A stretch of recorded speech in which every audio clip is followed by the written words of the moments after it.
As Israel stares down its top adversary, Iran, we're stepping back to examine the real numbers behind one of America's longest standing alliances. Just how much money has the U.S. sent to Israel over the decades, and where is that money going? Joining us now is Rachel O'Brien, Deputy Public Policy Director at OpenTheBooks.com. Rachel, thank you, as always, for being here.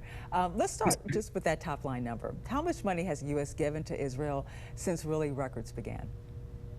Yeah, the U.S. has been very generous with its support to Israel for nearly 75 years. So we were able to look back at records since 1951. Americans have given $305.4 billion in foreign aid to Israel. That's adjusted for inflation. So that averages around $4 billion a year since 2004. About 72% of that aid, $222 billion, has gone specifically to aid Israeli defense. So it's a large number, but it's really a fraction of Israeli defense spending. They spent $27 billion on their military in 2023, and U.S. aid in 2023 was about $3.3 billion. It's about 12% of Israel's total. So that it's a small amount, and it's not a handout. Most of it is used and requires Israel to use it to purchase American military equipment, like 50 fighter jets and 4 refueling planes is made in the United States. So unlike a lot of aid spending, it's a direct benefit for America's economy. So it comes with strings attached, essentially. That's right. It is required. It is required to be used for specific purposes, unlike sort of a lot of the foreign aid that we see where it sort of just goes into a pot and we're not quite sure how it's spent. Now, anytime you talk about billions, it sounds like such a big number, but when you look at the big picture here, it really pales in comparison to how much the U.S. spends, that we spend on our own defense. You looked into those numbers as well.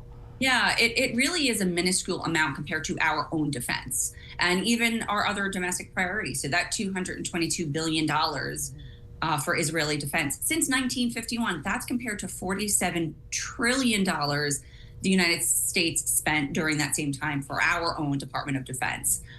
Also in that same time, the United States spent $42 trillion on Social Security, $37 trillion between Medicare and Medicaid. Those are all adjusted for inflation figures. So those figures are less than 1%. The aid to Israel, it would be less than 1% of DoD funding, less than half of 1% of entitlement spending. It's minuscule for the only functional democracy in the Middle East and our key ally. And that's a key thing right now when you talk about non-defense spending. It seems like you've broken down a lot of the numbers. What can you tell us about that, even more diving into it?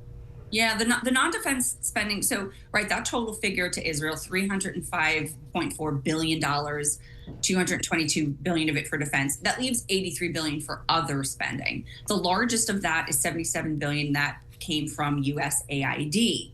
USAID money was spent on various projects, including $5 billion for a support policy reform for financial stability. Essentially, it was cash to Israel to improve its economy and stabilize the region, which is to the direct benefit of the United States.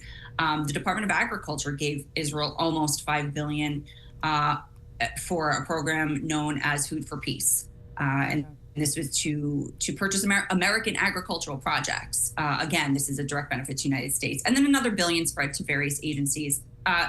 Israel hasn't been immune to waste, fraud, and abuse.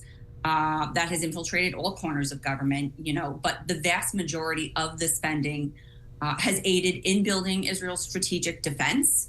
And much of it has, again, been spent on equipment purchases that accrue back to America's economic benefits. So we're getting value for our investment there in Israel. All right, Rachel O'Brien, Deputy Public Policy Editor at OpenTheBooks.com. Thank you so much for joining us. Thanks, as always, Angela.